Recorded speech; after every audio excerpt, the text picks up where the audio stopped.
Okay, let's get started. Good morning, everyone. Good morning. I've asked Larry to come and sit next to me and help me, but he said no. I'll remember that. So thank you guys for being here this morning, bright and early. I'm looking forward to hearing from our panelists here. They have a script here that they want me to read, so I'm going to go through this quickly. The speakers here today to discuss a very important and timely issue, the growing popularity of promoting financial literacy initiatives. Legislation requiring that all students take a standalone course in personal finance to graduate from high school has been growing in popularity. In fact, earlier this month, California became the latest state to do this. So given all this activity, now is a really great time to have this panel come and talk about it, and I'd love to have questions, but we're going to save that to the end. So write them down, remember them. I'm sure we'll have a lot to discuss. Here today is Brenda Coode, professor at the University of Georgia, Mike Humphreys, Pennsylvania Insurance Commissioner, Tim Ranzetta, co-founder of Next Generation Personal Finance, and Morgan Polikoff, professor of education at the USC Rossier School of Education. So in your book, there's some bios on these panelists, but I don't want to go through it because we want to hear what they have to say. So in terms of format, we'll, like I said, hold all questions until the panelists have finished, and let's get started. First, we'll hear from Brenda. Brenda, please, go ahead. Thank you. Let me see if I can back this up. Okay. So thank you very much for allowing me to be here this morning and talk about something that I've spent my entire academic career thinking about and advocating for. I believe very much in financial education at every level, and I'll say this again later, but this is lifelong learning. So I'm glad that we're thinking today about high school students, but that should not be our sole focus. Just from my perspective, a brief history of what I've seen throughout my career. Before the 1970s, public school students largely learned how to manage their money at home or in home economics courses or business education courses, or as a 4-H'er, I'll add 4-H. But by the mid-70s, the national attention was on consumer rights, consumer protection. So we saw courses developed that were called consumer education, but they all included personal finance. So for example, I was in Illinois, not in 1967, but much later, but I know that beginning in 67, Illinois required a consumer education course that included personal finance. So this is not at all a new conversation, just different terminology. But by the 1990s, we started talking about financial literacy to describe managing your money, personal finance. So what is happening in the country? There are two national organizations that I'm aware of that issue reports on a periodic basis tracking what states are doing. One of them is the Council on Economic Education. So every 2 years they produce a report called the Survey of the States, where they report not only what is happening in terms of requirements for high school students to take economics, but also personal finance. Many people think that to manage your money well, you also need to understand basic concepts of econ, supply and demand, et cetera. So that's why these two things are related. So what you'll see in this chart is that in 2024, the Council on Economic Education reports that 28 states are requiring students to take a course in econ to graduate, but 35 are requiring personal finance. And of that 35, 20 are standalone courses. And I can tell you, if you look back over the years at these statistics, it's recent that there are more states requiring personal finance than require economics. In this 2024 report, they also say that since 2022, only 3 additional states now require econ, but 12 more states are requiring personal finance. In their report, they have a map. You can't begin to figure out what this map means by looking at the slide, but I will tell you that if there's no color on the state, it means there's less activity although we know that California's status should change. But this is in their report, and I believe there's a link available to you. If not, you can find it. I also want to say about not only this report, but the second one, don't count on what it says here to be absolutely true in your state. Go home and ask your education officials, what are we actually doing? Because these folks are reviewing publicly available data and interpreting it, and they may or may not be getting it exactly right. The second organization that produces a report is Champlain College, which is in Vermont. They issue something called a report card for states, and what they're grading states on is their efforts to produce financially literate high school graduates. And as you can see, the colors on the chart, a green color indicates they're doing better. Again, California's color is going to change once they take their recent action into account. So what Champlain College reports in their 2024 report is that within 5 years, 23 states will be guaranteeing that students take a standalone personal finance course. If you really look at this closely, you'll see that Champlain College's count is not the same as the Council on Economics Education count. They have different methodologies, they count different things. So in one report, they'll say, well, a standalone course in personal finance, but we'll count this career readiness course that has a lot of personal finance content as a standalone personal finance course. So they're reporting it in different ways. That's why I, again, encourage you to go home and ask your education officials what's actually going on. A point I want to make, since your interest is in insurance, is that financial literacy is not the same as insurance literacy. Financial education is not the same as insurance education. And I want to use examples from Georgia because I'm most familiar with this to show you what I mean. So in Georgia, personal finance is taught in an econ course, a required econ course. It's what we called embedded content. So the econ course is required. It's required that it include personal finance. So in that econ course, there are 10 other things, at least, that have to be taught. And then these are the concepts that must be taught as it relates to personal finance. And I put in red the one related to insurance. Describe how insurance and other risk management strategies protect against financial loss. And specifically what that says is you have to explain why people buy insurance, describe the different types of insurance, auto, health, life, disability, renters, flood, property, explain the cost and benefits of insurance, premiums, deductibles, limits, and define insurability and explain why insurance rates can vary. Now, Georgia has changed the way they do this now, but I'm going to go back to the way it was, which was in a 15-week course. This was 3 weeks of it. Take a moment and think about that. In a 15-week course, this was 3 weeks of it. You're a high school teacher with maybe no training to teach this. What are you going to emphasize with your high school students? How interested do you think they're going to be in insurance versus credit or student loans or anything else on this list? And how prepared are you going to be to teach anybody about insurance as a typical high school teacher? So there can be big gaps between we're requiring this be taught and what actually happens in the classroom.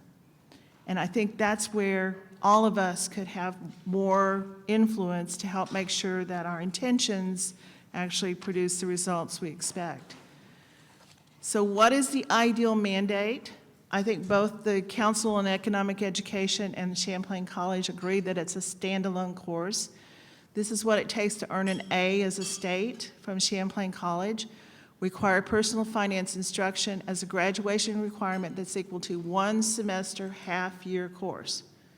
Not some content in another course, but 60 hours of personal finance instruction in an academic year. States do this mandate differently. Sometimes they say, well, it counts as one of the electives, or it counts as a math requirement, or it counts in other ways. But there's a lot of variations in how to implement this. but that is considered the gold standard. To earn a B, the council and Champlain College specifically says that then it could be embedded in a required course. So Georgia's approach, for example, where Georgia's approach where personal finance was part of econ. But one of those two approaches is considered the ideal. What can we do? And I'm including all of you in this, but so if there's a mandate, there has to be some funding to help teachers and education departments and school systems to implement this. Where is the budget to train teachers? Where is the budget to hire more teachers? I saw one state, as I was reviewing reports, that actually has a financial literacy certificate for their state. So just like somebody has to be qualified to teach social studies, they have to be qualified to teach personal finance. Why isn't there more content in the state curriculum standards related to insurance? Well, I think there's two answers. One, banks and credit unions got there first, and you'll see a huge influence in the curriculum of what they would like to see taught. Is that inappropriate? Absolutely not. But why isn't there more insurance there? Because there aren't very many insurance people, haven't been very many people with insurance knowledge advocating for that type of education. There are many nonprofit organizations that provide financial education. I think collectively we can do more to support that, or at least not to get in their way. Instead of seeing banks and credit unions as the enemy because they've taken over the system, we can partner with them. But again, financial education is lifelong learning. So I think there's huge impact to teaching college students and technical college and community college and any sort of after high school students financial education, because they have the most opportunity to apply what they're learning right away. So I think that's very important. And then all of us should support financial education in the workplace, and I'd ask you to go home and ask what's happening in state and local government with your own employees. What are they learning about financial literacy and financial education? So with that, I'll end my remarks and hope we have conversation later. Thank you. Thank you, Brenda. That was a great presentation. Now we're going to go to, I think, who's next? Okay. Sorry, the Honorable Mike Humphreys. You're next. You were all pointing at him. Thank you. No, it's Keeping me fine. on track. It's not fine, having a script. whatever order, Madam Chair. Please. Appreciate the opportunity to be here and to talk today about financial education. It's an issue that I have always been interested in. Many of you know I spent 7 years in the Tennessee Insurance Department before coming to the Pennsylvania Insurance Department. Tennessee was one of the first states to require a course as a prerequisite for graduation at the high school level. There was a lot of action with Brenda mentioned nonprofits in Tennessee. We work very closely with Jumpstart through the state and nationally to put on opportunities to help train the teachers. There was a Gatlinburg conference that I was a part of where we brought in teachers from across the state and paid for them with scholarships through Jumpstart to come and learn different concepts that they could teach at their schools when they go back home. So when, fast forward to this year, NAIC President Andy Mays from Connecticut asked me to co-chair the life insurance work stream of the Special Committee of Race and Insurance. I told him at the start that one of the issues that I wanted to look at was financial education. It was already on the work stream's agenda because they were looking at creating a guide for state insurance departments on what our departments are already doing, because so many of us are already partnering with nonprofits and going out into the communities to talk about financial education. But I wanted to take it a step further. So kind of thinking back to the Tennessee experience, I wanted to look at the idea of the NAIC formally going on record to support state efforts to require a curriculum in personal finance that would include insurance as a prerequisite to graduate. What I didn't want to do was dictate how that mandate should take place. I think that's a local conversation for all of us. I think it's one that is part of our process in encouraging state insurance departments to be part of that conversation, to really talk to their legislatures, to talk to their departments of education, to find out what works best in their respective states. And I guess the counter argument is why mandate it? And when I look at it through the special committee lens, when you look at whether the course is voluntary, only 77, I mean 7, not 70, only 7% of predominantly minority schools require it if it's left up to their local jurisdiction. More than double that in predominantly white jurisdictions and elsewhere. So to me, it was an opportunity that working through this SCORI lens, we could look at it as a way to create a baseline of understanding nationally and certainly throughout Pennsylvania. Pennsylvania is one that passed legislation for, I think it's 28 will be requiring it. So we'll get there soon enough. But to make sure that graduating students, whether they go into the workforce, technical schools, into the university, have that basic foundational knowledge. The other piece that really I think is important is you read most of your insurance department press releases. Almost all of us in our press releases say, shop around for coverage or educate yourself on the policy. Well, we need to be able to help people get there before. Give them the basic foundations that Brenda was talking about. What is a deductible? What is a premium? What is cost sharing? And to help them make those decisions. Many of you have experienced flooding in your state. When you go out into the communities, when our insurance departments go out in the communities, what's the very first thing the family will tell you? I thought my homeowner's insurance covered flood. It doesn't.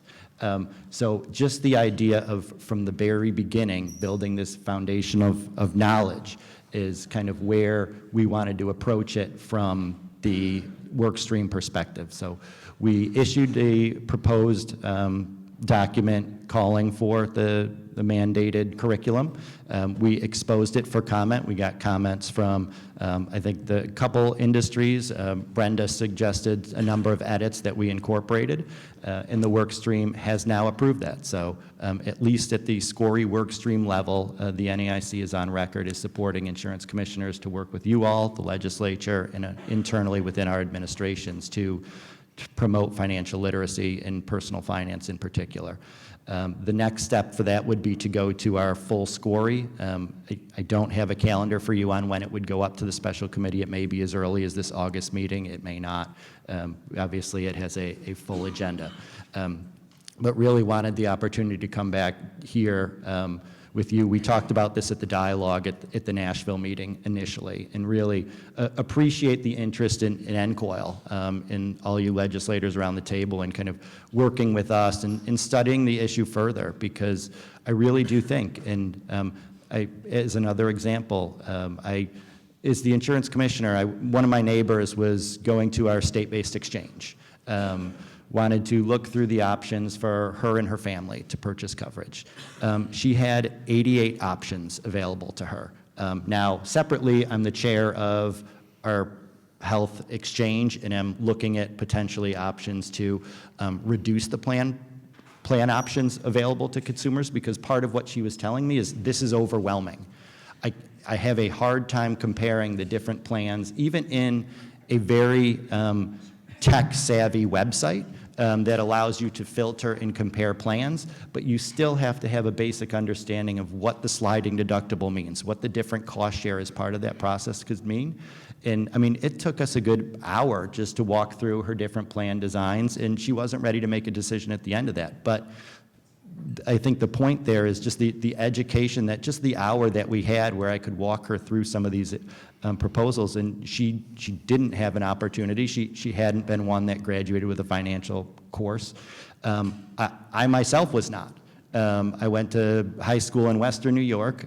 We had a course in economics in high school that I can remember, and essentially the course was like you followed the stock market for a semester. So in high school, I got to pretend to be an owner of the Green Bay Packers and watch the stock stay flat for the entire year.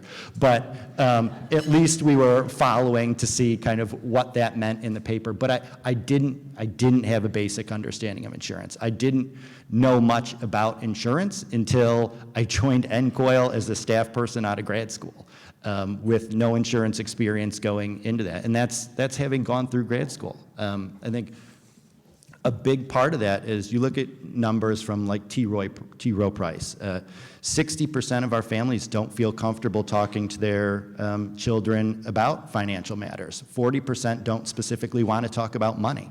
So if we're not getting it at home, if we're not getting it at the schools, you're setting children up for a late start in understanding what that means.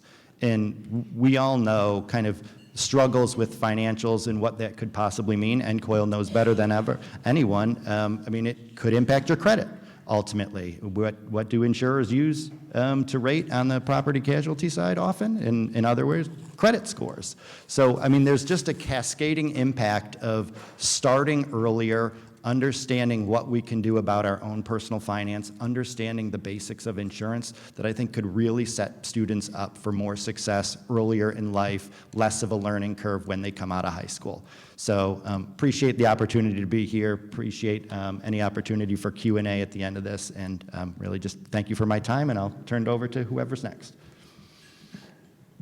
Thank you, Commissioner. Thank you very much. Next, Tim Renzetta. We're looking forward to seeing what you have to say. Awesome. Yeah, thank you all for giving me the opportunity to speak with you today.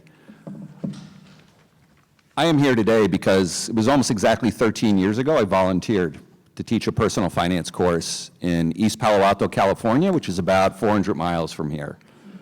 What I saw in that course, the level of engagement the young people had, and then the icing on the cake was I got emails from their parents, and I realized this is not just a story about educating the students in the room. This is a multi-generational impact that can happen here. So I taught for 8 years. About 3 years into that, I said, there is no reason every student in this country in high school should take a personal finance course.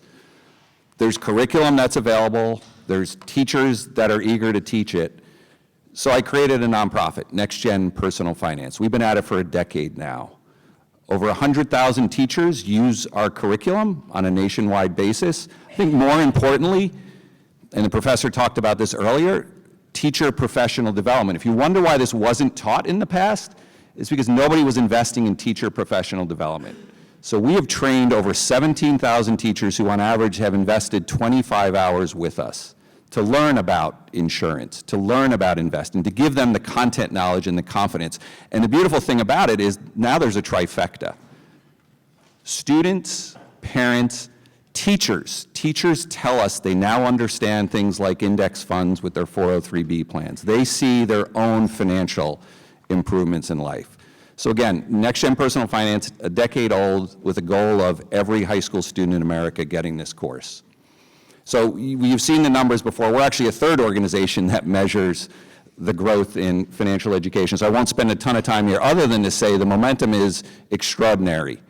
We've seen the number of states go from 8 to 26, and we've been on the front lines of that because 3.5 years ago we set up an affiliate, NGPF Mission 2030 Fund, so we could hire advocates in states. Because if you want to impact systemic change when it comes to financial education, you got to invest in those state legislatures, educate them about the importance of this. And the good news is, of the 32 states we've engaged in, 18 of them have passed laws. And again, our standard is similar to what Champlain College is. It has to be a standalone one-semester course in personal finance. And so some of you, when I show the next map, may say, but wait a minute, we have it in our state. What you often see with, you all know how the sausage gets made, right? At the 11th hour, we see an option put in, either a standalone personal finance course or embedding it in an existing course. And you've heard from the professor what happens. Embedding equals invisible because there's no accountability. And so that's kind of the standard that we use. So dark blue means every graduate in that state is taking a personal finance course. Light blue is in the process of implementing. So for those of you looking at the list, I know many of you have been involved in making this happen in your state. So let's raise your hand if you were involved, because it takes a community.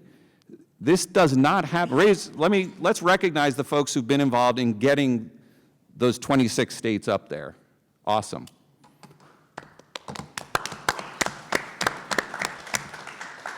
Because what we have seen is some of the most important coalitions out there are financial service organizations. You have really strong access in those legislators. And when you do your lobbying day and you go around and say, hey, personal finance is needed, we need to make it happen, you have an impact. So thank you for that. So why is this happening? I think there's 3 factors. 1 is need, 2 is demand, the 3rd is a state-specific solution. Because you have to understand, in education, local control is paramount. Every state that we go into, there's a need to ensure that there is local decision-making made. So I'll touch on that last. So I could have put 20 other statistics up here. I'd say the most important one is the first one. 3/4 of young people, if we don't teach this in school, they're going to learn it on YouTube, Reddit, TikTok. Go to YouTube and find the most important or the most viewed videos. Day trading, Forex trading. We had teachers say, can you include Forex in your curriculum? Because students are, Forex trading, are you kidding me? Foreign exchange trading? Yeah, there's somebody out there with a $299 program, and you'll get rich like me. If we do not, the young mind is susceptible to those get-rich-quick schemes. We need to make sure we're covering it. 1/3 of students don't know the difference between debit and credit. And then this one, I just saw this in the last week or two. 1/4 of Gen Z believes gambling is an investment. Let that one sit for a while. Because 38 states today allow online gambling when it comes to sporting events too. So what did we do? We hear teachers tell us that. We create curriculum. We have a mini unit, gambling and sports betting, because we better address it because it's happening in the classroom. And then there's the product side, right? Fintech companies are moving. I always say, because they're moving at warp speed, regulators move a little bit more slowly. If they're not going to regulate, we better educate. Buy now, pay later, right? Looks like a great product. You see it everywhere now, right? Purchase any item. It's like, let's split it into 4 payments. Sounds great, right? Okay, here's a interesting stat. 40% of people who use buy now, pay later pay late fees. Because humans are optimistic. Of course I'm going to be able to make those payments. We can't. And then we know there's trading apps out there that make investing entertainment, right? Buy a stock and confetti, and you'll get text talking about what's up, what's down. Folks, that is not the path to long-term wealth, and yet those are the products that are out there. And then there's demand. I've seen a national survey that say 88% of people support the idea of a semester-long or a full-year course. We do polling across states. I've never seen a number lower than 78%. In a polarized world, folks, doesn't matter whether you're red, blue, or purple, this thing happens. Tell me another issue Gretchen Whitmer and Ron DeSantis agree upon. They both signed bills requiring a semester in personal finance. This is one that cuts across. And this idea of demand, we've done focus groups with adults. I'll tell you the strongest emotion they feel is regret, right? We all hear it. It's the class I wish I had. Now we have an opportunity with the next generation to make it happen. And then the last is, this is really important. We've learned a ton working in 32 states is yes, and this is like fingernails on a chalkboard, it is a mandate. We prefer the term guarantee, but there are, and people always say, well, why are you mandating this? Well, when 80 to 85% of your population says this is important and there's no progress being made, then sometimes, yes, you have to step in and require it. But the local decision-making that's made is, where does it fit within existing graduation requirements? So we're not adding a graduation requirement, we're saying where can it fit? And we've seen it in almost every state that's worked. Secondly, they get to choose the curriculum. The state sets the standards, here's what needs to be taught in the class, but this is not a state-mandated curriculum because we know it's already being taught in a lot of schools. Let them continue to teach. And the third is flexibility in who can teach it. Because about 80% of schools offer an elective today, so we don't want to lose the experienced teachers who are teaching it. So let's make sure there's flexibility. We need to make sure quality is there, but let's make sure there's flexibility. So I want to close because I think we should also keep in mind, ultimately, this isn't about us. This isn't about nonprofits. This is about the impact on students. So this was an email. This was probably second or third year into teaching. A student named David reached out to me, said he went home and asked his dad if he'd ever invested in the stock market. His dad said, I don't know how to invest. That led to a conversation opening an account, brokerage account with his father, and then having him make a deposit at a branch to set up an IRA. David, fast forward, remember this is a high school in East Palo Alto, California. David graduated, went on to UCSB, University of California, Santa Barbara. First student from that high school to work on Wall Street.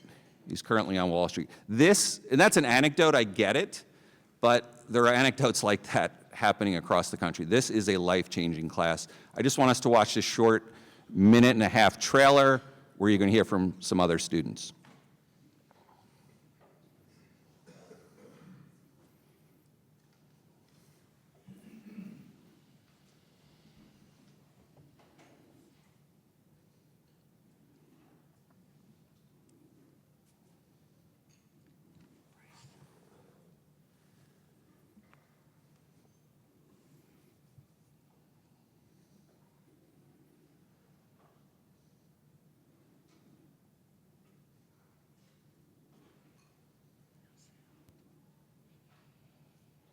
So this is a documentary we put together, 35-minute documentary. We went and visited schools across the country to tell what I thought was the untold story of the magic that happens in personal finance classes.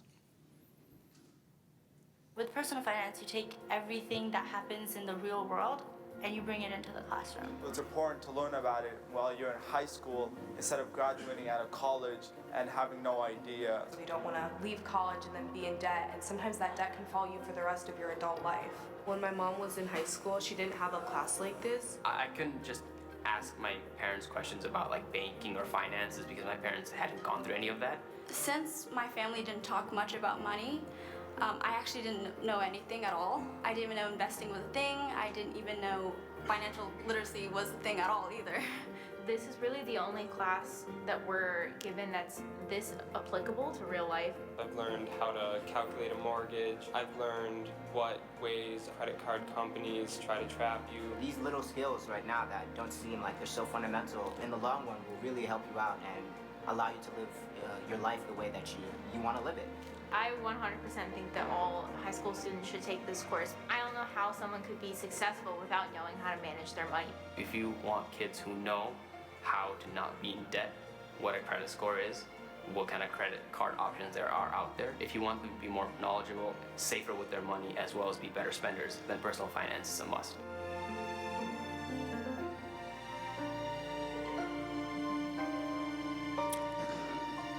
So I would just close with two thoughts. One is, this is an incredible economic development opportunity. Research out there from Titan Partners suggests the lifetime benefit of a personal finance course is $100,000. And that's based on research. Research shows 30-point increase in credit scores. That's Titan, T-Y-N-T-O-N. Increase in credit score of 30 points. Calculate that over a lifetime with auto loans and mortgages. Very easy to get to that $100,000 number. The second point I would make is for those states who perhaps didn't see yourselves on the list, and this is something that you'd like to advocate for, please grab me afterwards, because again, I think we've seen how to make this happen across the country, and we call it Mission 2030. So we have 6 more years as a nation to ensure every high school student gets a personal finance course, and we're going to be doing whatever we can to make that happen. Thank you. Thank you. Thank you very much. Next and last, we have Morgan Politoff. Looking forward to your presentation. All right. Thank you. This should be fun. So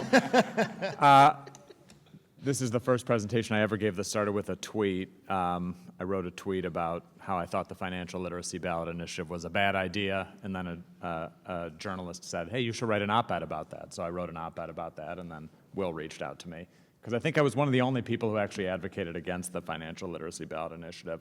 So I'm going to try and leverage a few things that were said, because I agree with a lot of what was said here, but I want to raise a few points that I think maybe people haven't thought about, and I'm going to focus the first part on the ballot initiative part, which is the thing I think I'm most concerned about, and then I'll talk about things that I think that you should consider if your state wants to go down the path of requiring financial literacy.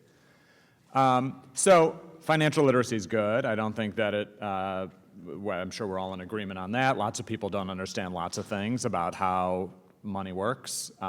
We heard lots of examples, things like cryptocurrency and sports gambling and buy now, pay later, and 88 different kinds of insurance policies to choose from, and people thinking that insurance covers things that it doesn't.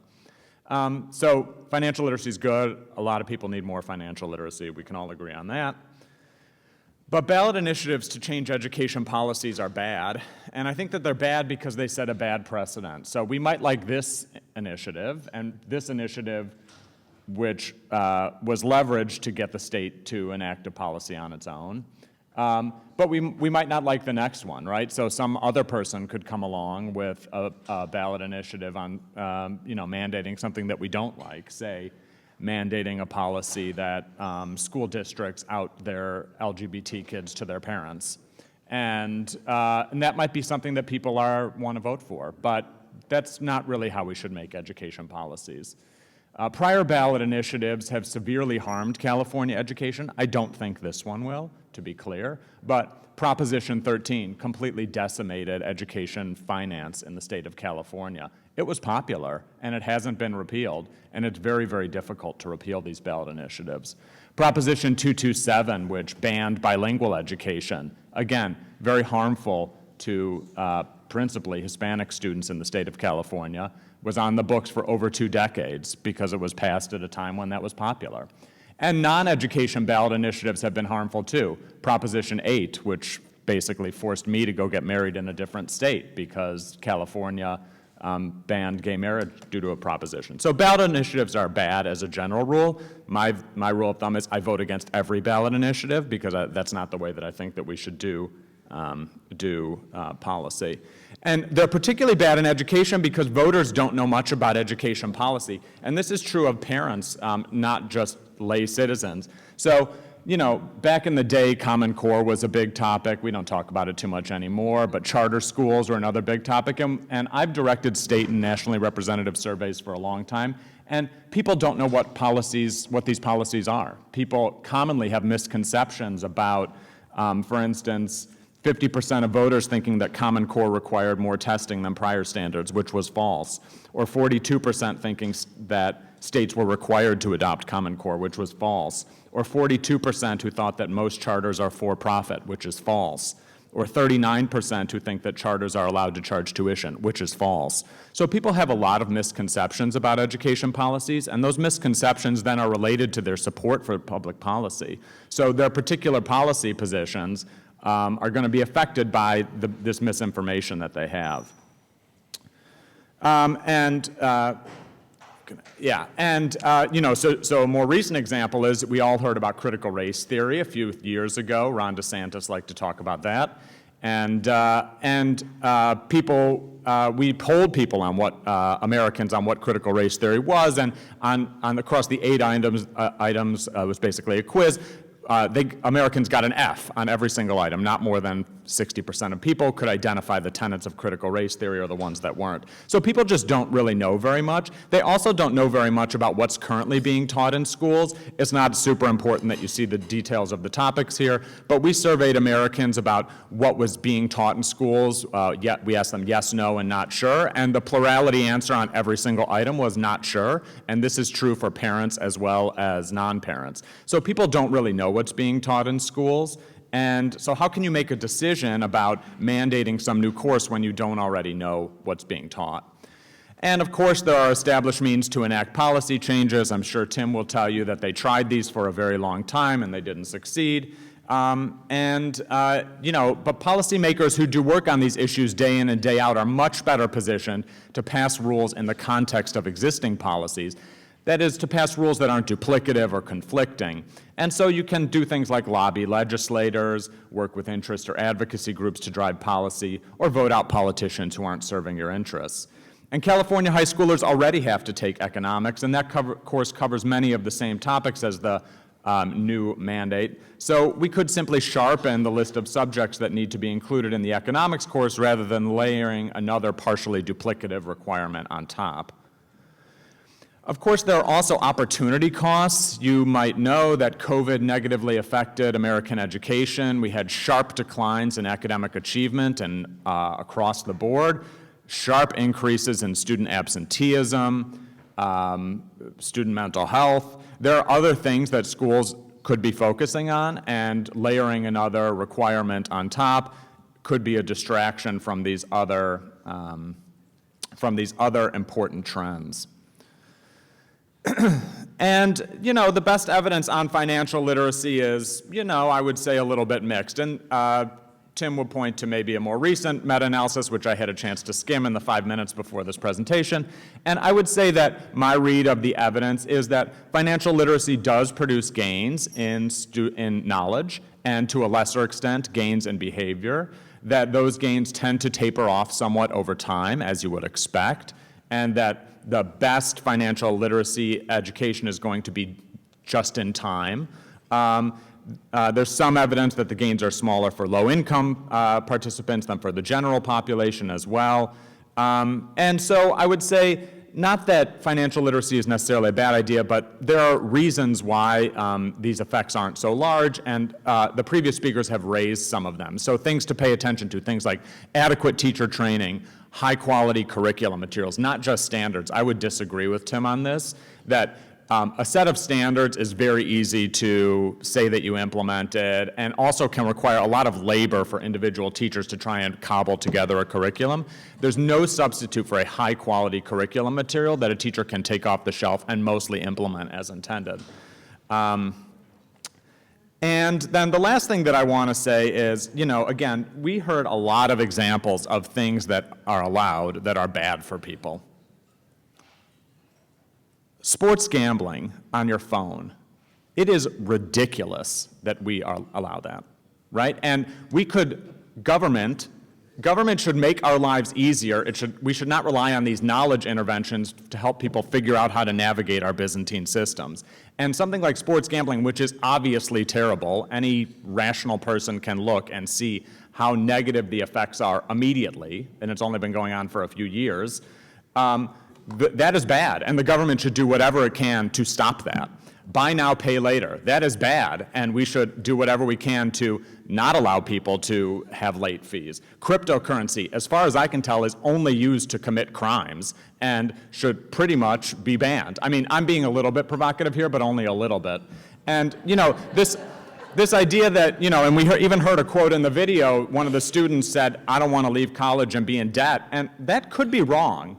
Because actually, college is a great investment for just about everyone if you complete it, and small amounts of debt, not really a problem. Most people are going to be better off in that situation, and we don't want to be sending people the wrong messages, and I do worry somewhat about that. So The government should be more involved capping onerous fees, incentivizing interventions, or making opt-out interventions to support retirement and savings. We can be more involved rather than relying on some potentially effective, knowledge intervention to try and make people more financially successful. Well, I'm going to open it up for questions. I have a few, but I don't want to start. Is there anyone that has any questions? Even the panel, if there's something that you'd like to say. Senator Ellis. Right here. Thank you so much, Madam Chair. Thank you for your presentation. And so my question to the gentleman on the way to my right is, I'm from Maryland, and many folks have introduced financial literacy legislation, and the main opponent, first of all, they never passed. The main opponents are the teachers union, saying that we have all these requirements. What are we going to cut to put this requirement in there? Because we have, X number of hours per day, and so we can't just put all these requirements. So what are you willing to say we take out to put this in? And what would be your answer to that? So the cool thing about Maryland is there are 8 counties currently doing it. The largest being Prince George's County. So we actually provided a grant there so they could hire a specialist for 3 years, Susan Bistranson, who just retired.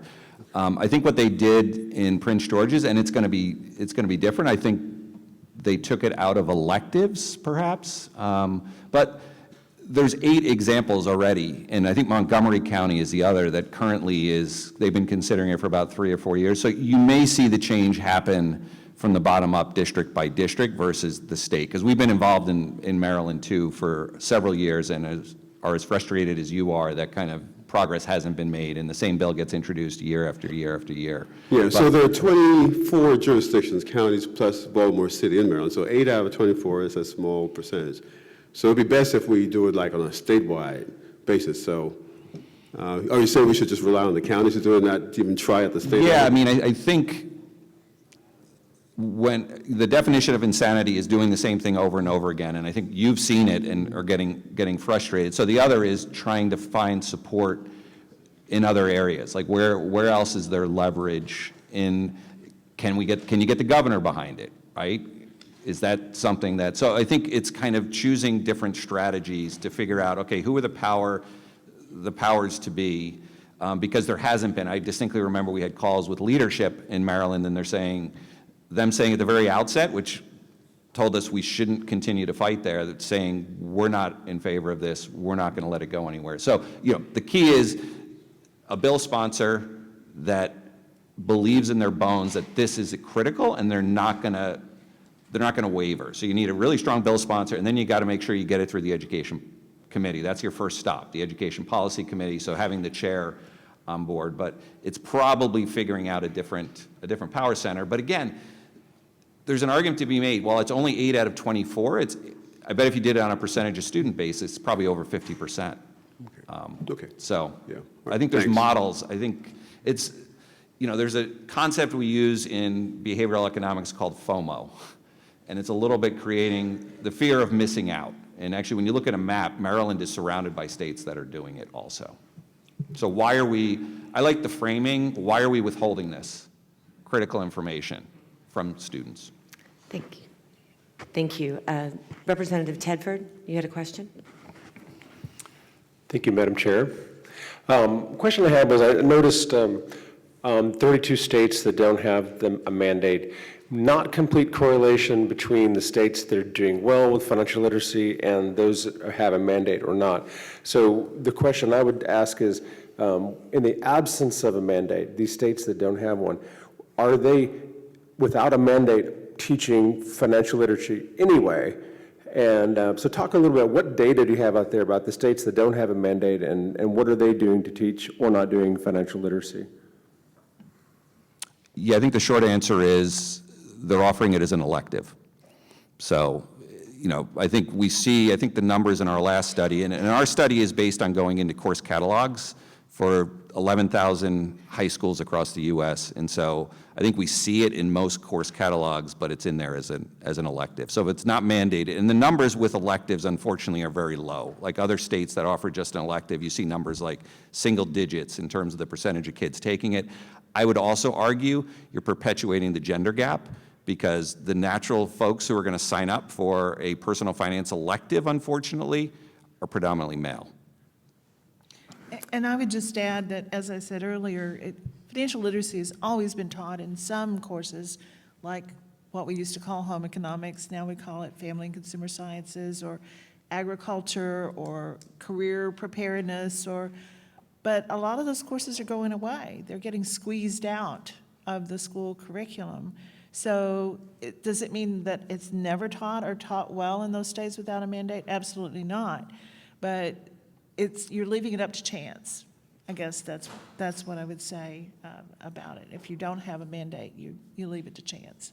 And again, the better resource schools are probably the ones that are going to be in a position to offer it.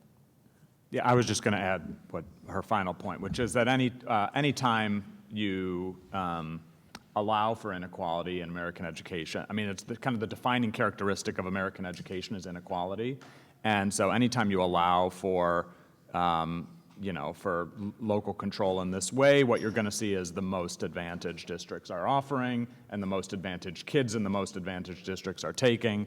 And so, that's really the concern. And so in all other aspects of life, and maybe even in this one, I'm sort of arguing against myself, I'm actually very pro-mandate, and I think that state departments of education should be clear about what's being taught in schools. And so if you're going to do this, I think a mandate or a requirement, if you don't want to call it a mandate, a guarantee is a good idea. Just depends on the mandate, correct? Well, yeah, I mean, what your mandate, I mean, obviously if you're mandating something bad, then it's bad, and if you're mandating something good, then it's good, yeah. You have a follow-up? Yeah, my follow-up would be that it may not require legislation. I mean, can't the State Department of Education put that in the state curriculum? Does it require legislation to do it? Or is it legislation is kind of the guarantee that it happens that you need? Any comments on that? Yeah, I think our experience has been this is not, I think with few exceptions, we have not seen this driven by the State Department of Education. Thank you.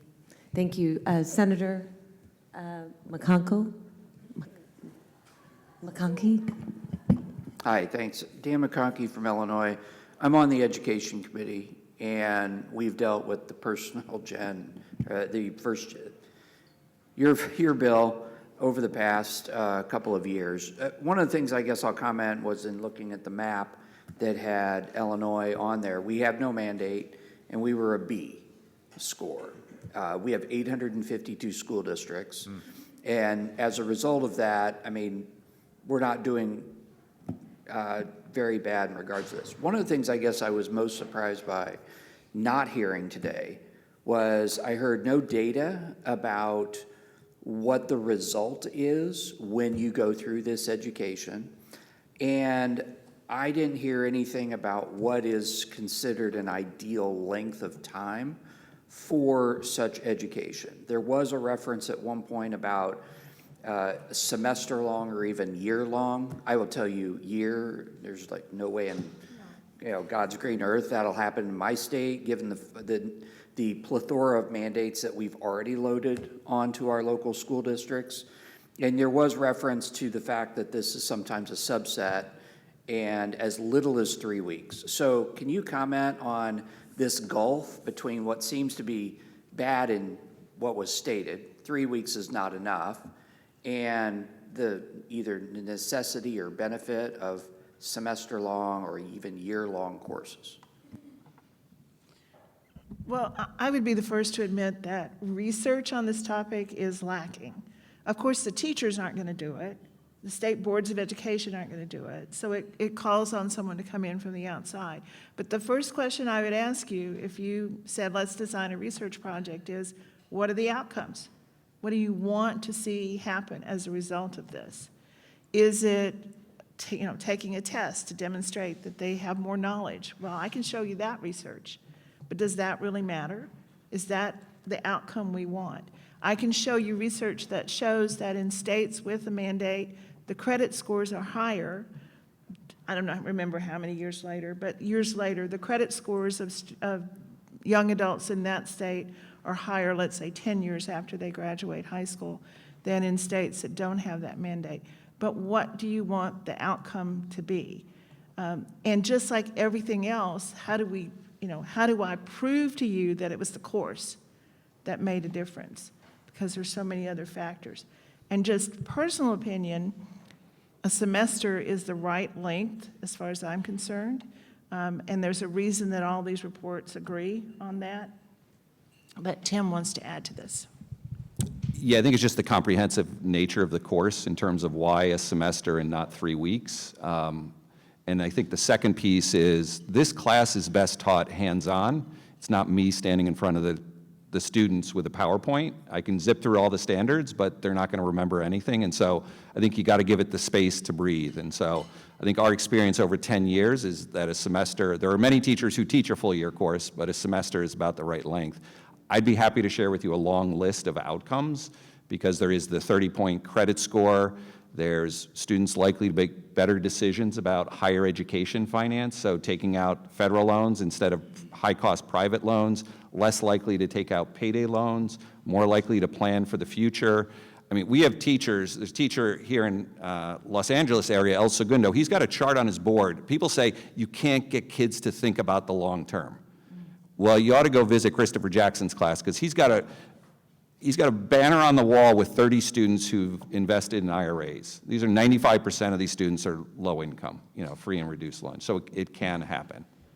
And in terms of Illinois, my understanding, and you can tell me if I'm wrong, is the consumer education course is a half a semester course. So it's instead of being a full semester, it's half. And I think that's the bill that had been circulating there was to say, no, it needs more time. It needs to be updated, modernized.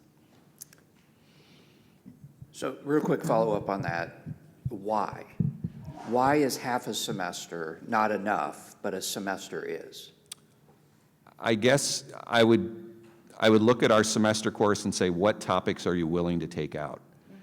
Is investing not that important? So it's ultimately you're going to have to make decisions about what to cut.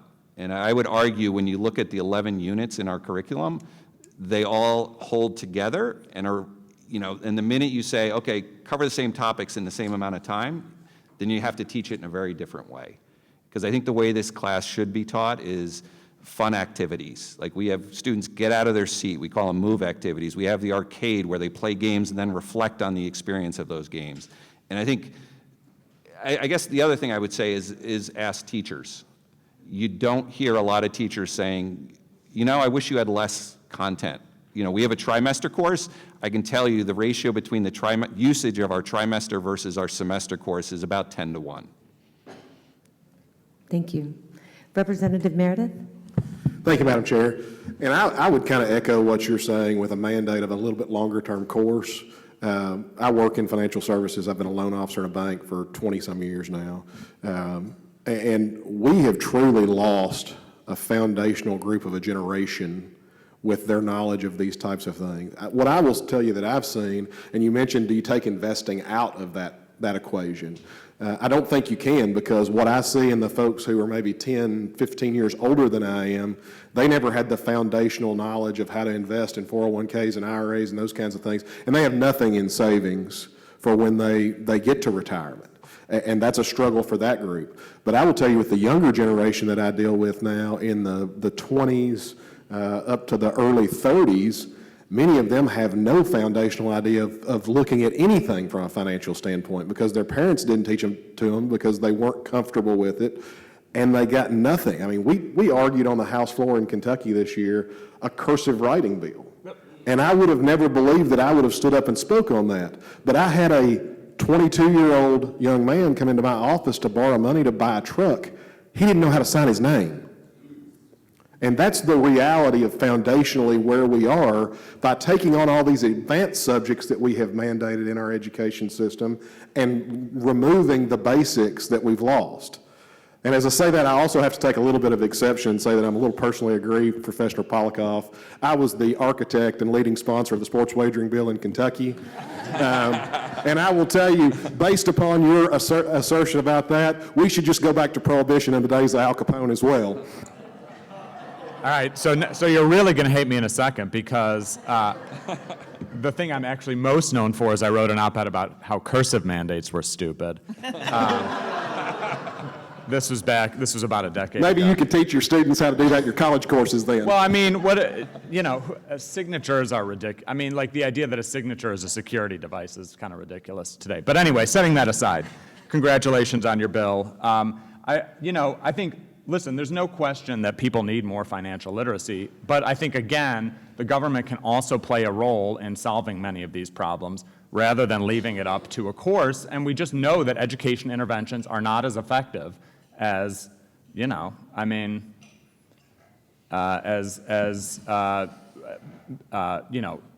allowing, greedy for-profit companies to take advantage of individuals, which is what sports gambling or, laws that allow, for onerous fees or payday loans, or we could go down the list of things that we allow that if we didn't allow, or if we did things differently, we wouldn't have to then have a class to teach people not to fall prey to them. Can I just respond to that briefly? But I never taught about the majority of those things in my career. I'm just talking about, do you know what a credit card is versus a debit card? Do you know how to manage a debit card? So we're going to say that people are not smart enough to learn how to do these things, so we're no longer going to give them choices. And I'm not talking about sports gambling or payday lending. I'm talking about you can't have a debit card because you clearly can't manage it. I was saying before this started, some of the problem is parents, and I'm sorry if I'm talking to you, but parents who are telling their college-age students, you can't do this, you're not responsible enough yet, you don't know enough yet. They're behind in terms of learning from experience, which is how many of us learned. We made mistakes. But today, the stakes are much higher. My mistakes didn't end up in a credit report, right? They ended up with Mr. Owen, who ran the bank in the little small town where I worked, who knew my dad and knew that he would cover me, right? And I didn't have a credit card anyway. So the mistakes are really high. The stakes of this is really high today when people make mistakes. They end up with way larger amounts of student loans. They end up with bad credit reports. They end up with all sorts of things that follow them the rest of their lives. Don't we owe it to this generation to help them avoid the mistakes that everyday people are going to make? Sorry, that's my passion. Thank you. Reply. Representative Meredith, we passed the handwriting bill in Oklahoma this year as well. So did California. Handwriting, cursive, has to do with reading as well, not just signatures. Just a reminder, it's part of that as well. Representative Scott? Thank you, Madam Chair. This is an issue that is incredibly important to me. I'd like to acknowledge my insurance commissioner, the Honorable Mike Humphreys. Thank you for your presentation today. I think that the requirement part is incredibly important because it speaks to an issue of equity. What we find is that when you don't have a requirement and it's an elective, the haves will get it and the have-nots will not, and it will further divide our communities. And so from my perspective, I do think it is important that we have a requirement or a guarantee, however you want to describe it, to make sure that we can level the playing field.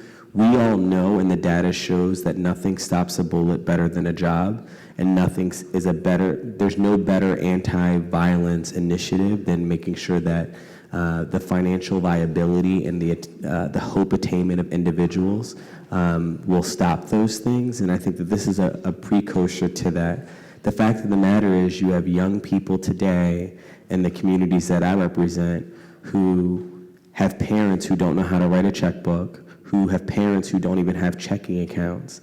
We are doing ourselves a disservice. This is a national security issue.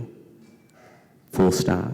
And I do think that we need to take it very seriously. We're losing the grips of what I believe are the foundations of what our society is in America, and I think it's playing out in other areas. Now to my question, is there any data that shows about the wages and the financial viability of folks after taking these courses? I know we talk about the credit card gap, but I'm really curious about is there any data that supports the theory that after taking these courses, people choose certain job opportunities and they're better able to evaluate those things? If any of our panelists know? Yeah, I'm not aware of any specifically, and I think these are all great. Keep those questions coming, because I think we need more research around the specifics. And I think part of what's happened is the growth has been so strong. Like, we're talking about 26% of students today that are required to take the course. That's going to go up to 64% just based on the laws that have passed. And then obviously you have to kind of measure that after the fact. So I think there's a lot of room on the research agenda to answer questions like that. So there are nice research reviews of evidence on this topic, and there's one from 2022 that it's what's called a meta-analysis, so it summarizes all the available high-quality studies on this topic.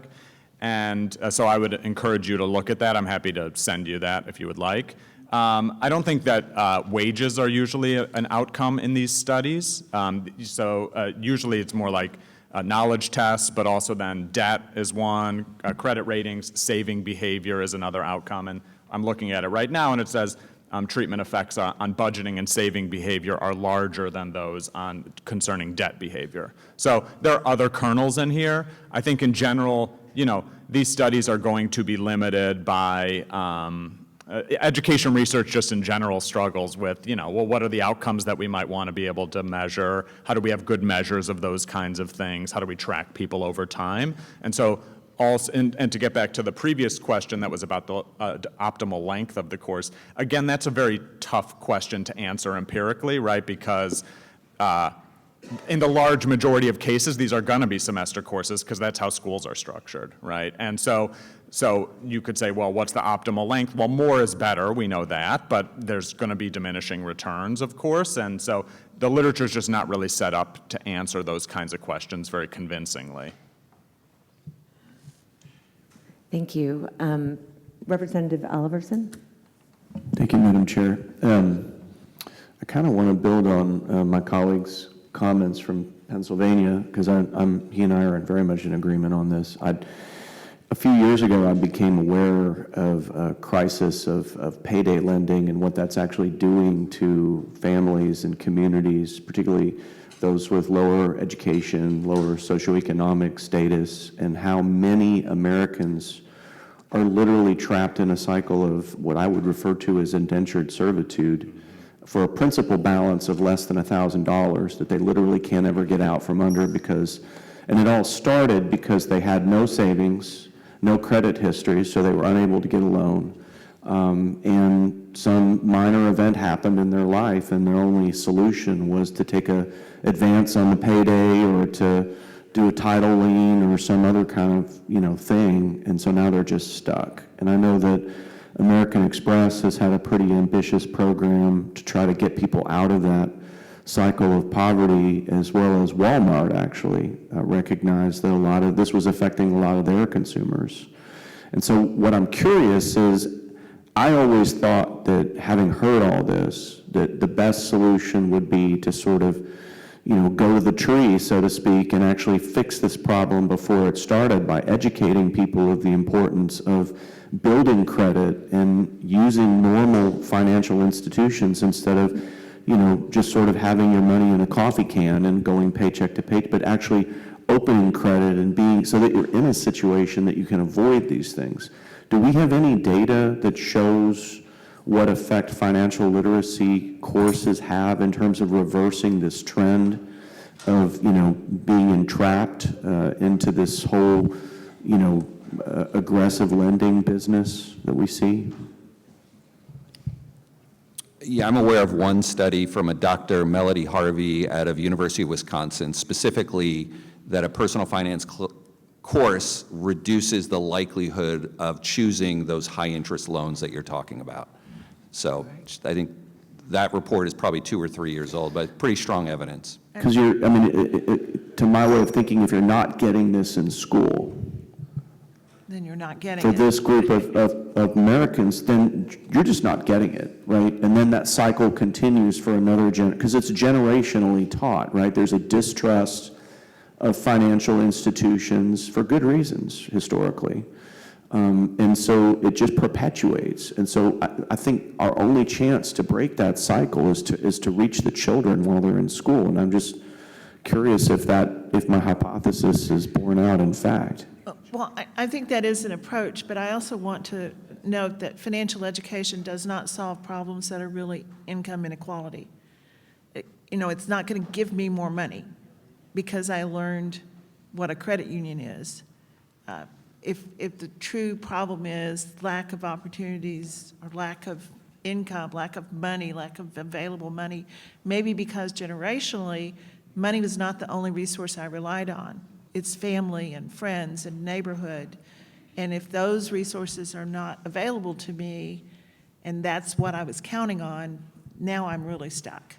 So it's part of a larger solution when you talk about folks for whom poverty is a generational issue. And just to quickly put a finer point on what these previous comments with which I agree, it's all of these things, right? And so I guess one concern and one additional concern that I have is that we treat a financial literacy course in high school, which actually I'm fine with, as like papering over the problem, when the problem is very multifaceted, and we need to address all of these things, right? So we need to make it easier for people to save. We need to raise people's wages so they have more money. We need, et cetera, et cetera, et cetera. So financial literacy, great, but also do those other things, because otherwise you're going to only, put a tiny little dent in the problem. Thank you. Thank you. Representative Lockett? Thank you. I've got a quick question. As a financial advisor, one of the things that I see on a weekly basis is people coming into our office and sitting down and saying, well, I would like to retire. And we begin to go through their finances, and they haven't talked about a 401k, they haven't saved in any type of IRA, and you begin to walk through that and they don't even know what it is, and now they're 55, 60, 65 years old. And what happens is that a lot of those will say, well, I guess I'm just going to depend on Social Security. And what that does is that affects all of us. That affects our state budgets, which I was hoping to kind of hear something about that. But I think that's a key point as well, is that when we begin to teach early, it affects all of us. Because then what I would like to know is there a study that says when someone begins to learn this early, what is the outcome later on, and how does that impact our budget? How does that impact the state? How does that impact employment? We've got in our state, Kentucky, we have got an issue, as every other state does. We can't find enough workers. And so how does this impact all of those things to say down the road, if we teach you early, down the road you are more likely to save for retirement, which keeps you off of public assistance. You are more likely not to have to rely on Social Security, which we all hope is still going to be there in several years. And so all of these things kind of work together. I don't see it as just let's help the younger people, which it does. By golly, it helps us all.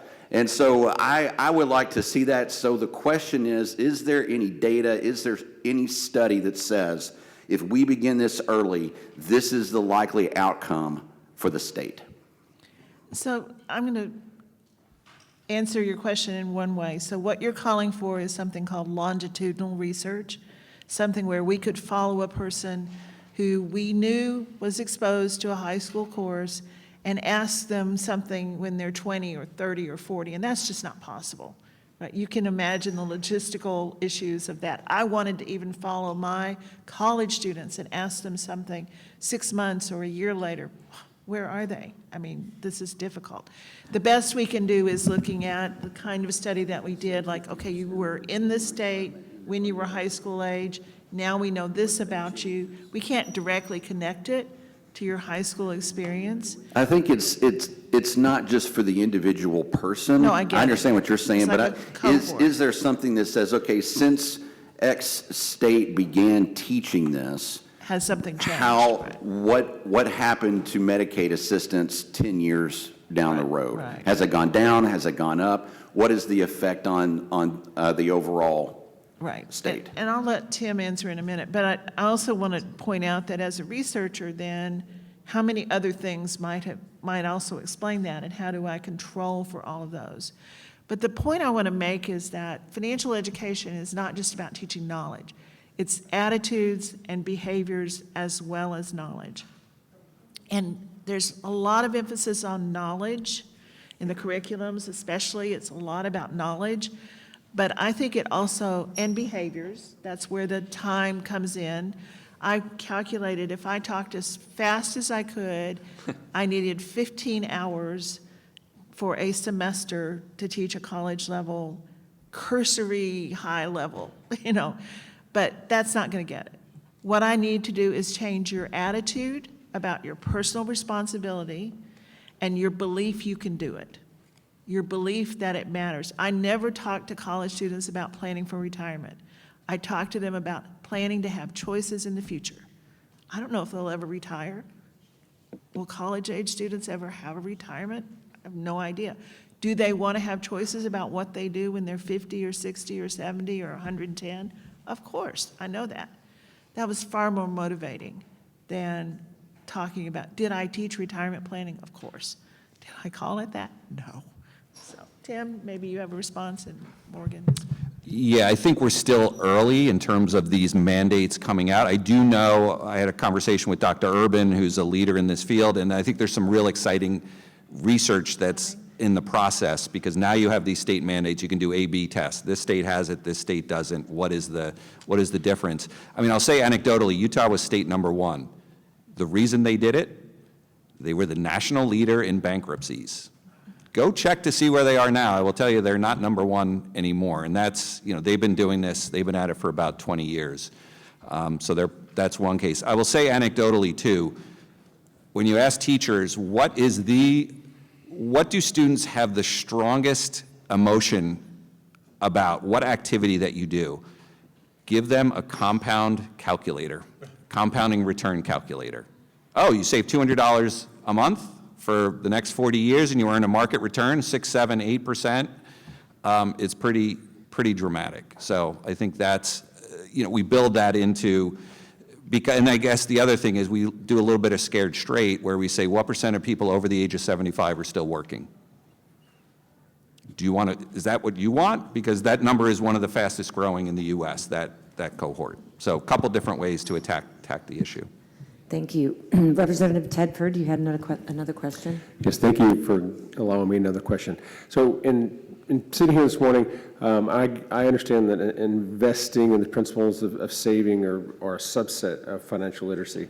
But in the presentation yesterday, there was statements made that Gen Z is actually investing at higher levels than expected and maybe outpacing other generations. And I was wondering if anyone can make a comment whether you're aware of that data and how do you count for that data in light of the current state of financial literacy?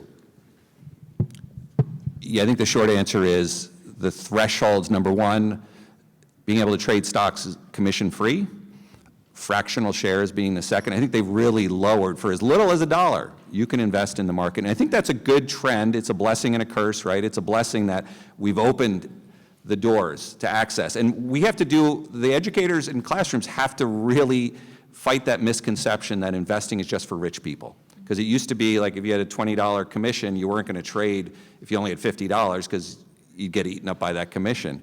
And so I think that's a key part of it. And so, again, access is there. So those numbers, I've definitely seen those studies, which is encouraging. It's just, you also want to make sure their first experience is not betting it all on zero-date options, right? Because I think some of these platforms, they have products where you're like, really? Like zero-date options? That's basically a lottery ticket where you're betting on what the stock price is going to be tomorrow. And I would also add that, this is my theory, that I think it has to do a lot with life experiences. So if the formative experience in your life was 9/11, that affected your risk perception in some way. If the formative experience in your life was watching the stock market go up and up and up, that affects your perception of risk in a different way. Thank you. Senator Bass? Yes. I think this is on. Give it a minute.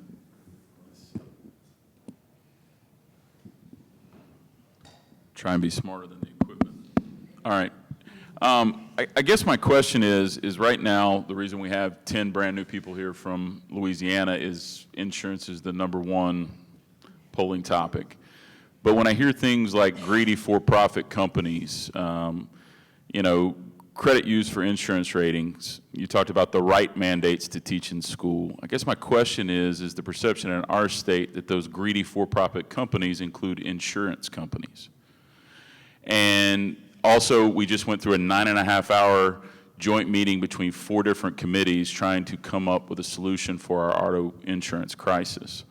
And so when you talk about this education piece and credit being used to rate insurance, specifically auto insurance, what type of education to change some of that perception is in the curriculums you're talking about? And you also talk about the right mandates. What are the right mandates, I mean, in your opinion, to teach for both financial literacy and, as we're here, in COOL, because we have a very high population of poor people in our state, and the argument in those committee meetings is because we have such a high number of poor households in our state that credit rating is adversely affecting those auto insurance rates. You know, it's kind of a chicken and an egg thing. So I guess there's a lot to unpack there, but we're currently going through a lot of this work on, you know, in the next several weeks. We just went through a 9.5-hour joint committee meeting last week. So is there any education specifically around those things in any of this curriculum that you're discussing as it pertains to insurance and insurance companies? Well, I'll answer specifically about credit reports. I'm not aware of any comprehensive personal finance curriculum that doesn't include what is a credit report, what's on a credit report. And I can tell you that semester after semester, 100 college students don't know. The only thing they know is on their credit report is their credit score, which is not on their credit report. That's the only thing they know. They don't know what helps their credit report ultimately score, and what harms it. So that is absolutely, in my opinion at least, like a core part of most curriculum. I never talked about greedy companies. I never presented companies of any kind as the enemy. But I'm very curious about how we've come to that perception in this country. Well, he said it, the gentleman that said it, I right didn't next to you. say it. Yeah, so I'm just, when we're talking about mandating what a high school class should be, and we have a gentleman coming and talking about greedy for-profit companies, I'm just trying to understand, because there's already a perception that insurance companies are that in our state. Yeah, I mean, I wasn't talking about insurance companies. I was talking about payday lenders, and you know, I mean, we could make distinctions here. So I don't know, and I was also being hyperbolic for color. But I mean, listen, these are very difficult problems. You had a 9.5-hour committee meeting. I mean, and you didn't resolve the problems, and I'm sure you're going to have many more meetings on the topic. I mean, and all states are dealing with these issues. Climate change causing more insurance risk, and, you know, I mean, so you know, I'm not sure what role financial literacy plays in that, but these are enormous issues, and clearly the government, you know, has an important role to play in solving them. Well, I guess my question is, we're talking about credit rating as it pertains to how insurance companies go about rating. Now, it's an insurance inquiry, Right. but part of that education is making sure that they not only understand when they're borrowing money what that credit score does, but also from an insurance perspective. Right. And they're already being labeled, and we're having this argument currently in our legislature about this very topic. So I guess my question is, from an education standpoint, Right. credit, is it adversely affecting the poor as it pertains to insurance rating is from an education standpoint? Not sure. Let me say what I was going to say, and then I'll think about that. But at a college level, when I talked about insurance, I always talked about the basic principles of insurance, that it's risk sharing, that insurance companies have to underwrite. Here are the criteria that they use to underwrite, which means this is going to determine whether you can get insurance, and if so, at what level and what you pay for it. Nobody knows this. Would I teach this at a high school level? Absolutely not. Unless I had an entire year to teach personal finance, I would not do that, because they're all going to walk out saying, well, that was a waste of my time. I think because they're not earlier- going to buy insurance. Excuse me, I think earlier, though, the commissioner had talked about just speaking about plans with someone who wanted to know about insurance. It's overwhelming. So this topic, of course, it's overwhelming just to hear all these words. She's talking about a college level. We're talking about just kids in high school who are overwhelmed with the amount of things that we have to have them do before they graduate. So yeah, these conversations, I would hope that we could do a little bit more, maybe pare it down to something that's specific to insurance to talk about. I appreciate your question. I have one more in the queue, and then I have a personal privilege for comments, but please go ahead, Senator. Thank you, Madam Chair. Really appreciated the information. Thank you to you all. So my question, I grew up at a time when parents did talk about savings at the dinner table. We also talked about politics and religion in my family. I'm one of 9. So I'm sure you can imagine that money was a hot topic. It was interesting because the parents of the rich kids really didn't talk about money to their kids. And so there is this lack of uniformity when it comes to parental involvement in that. There's also a lack of uniformity with the curriculum. And so my question is, do you tabulate, or are you a library for the curricula that's out there? And are you looking at because with a decentralized school board system, which is what we have in Washington, and we have clearly debated this bill, it is not passed in our state for many of the reasons that have been talked about. But I'm curious if you do that, because what we have seen just with our sex education bill, sex health education bill, the difference in curricula that's taught around the state can mean the difference between somebody living and dying, quite frankly. And so I'd like to know if you do that, and if you make that available to folks like us. Yeah, so when we started 10 years ago, we saw how teachers cobbled curriculum, and cobble being an operative word here. They would pull a resource here, a resource there, and we made the decision that we were going to become the one-stop shop. And kind of 100,000 teachers later, and our number one source has been word of mouth. And so we have a curriculum that is used across the country. Now, the issue is, you better give teachers flexibility and not give them a whole bunch of PDFs and say, this is the way it needs to be taught. So we use Google Classroom. Teachers file, make a copy. They can adjust reading level. I mean, AI is really changing the game in terms of their ability to personalize these things, but we've tried to make it simpler, because the issue you raise about having a library, there are thousands of curricula out there. And I think no state Department of Education does teachers any favors by saying, here are 45, because they get contacted by everybody. There needs to be vetting going on to say, here are 3 that you should use, because otherwise teachers don't have the time to go through that process. And so we've started to see some districts, Akron was one, if you want a really good example, Akron, Ohio, where they actually did a methodical, we're looking at 4 different curricula, here's how we measure the effectiveness of them, and I think that's a trend we're starting to see. Very quick. The very fastest comment. This is what I actually study, which is the role of states in curriculum. And I want to strongly echo what he said, which is the state should put out a list of 3 or 4 materials that it thinks are really good and comprehensive, and that it really encourages local districts to adopt. If a state's going to do a mandate that the kids take a class, they should provide high-quality curriculum materials, period. Well, you said it much more eloquently. Thank you. This has been a very robust conversation. I really enjoyed all the questions. One last thing, I'm happy you all came to speak. I hope that we can see you again. But there's just still a lot of questions. especially with what states can do. And we're overloading our seniors to make them have that pressure of graduation. Let's think about middle school. Maybe there's some more time there for it. The earlier, the better.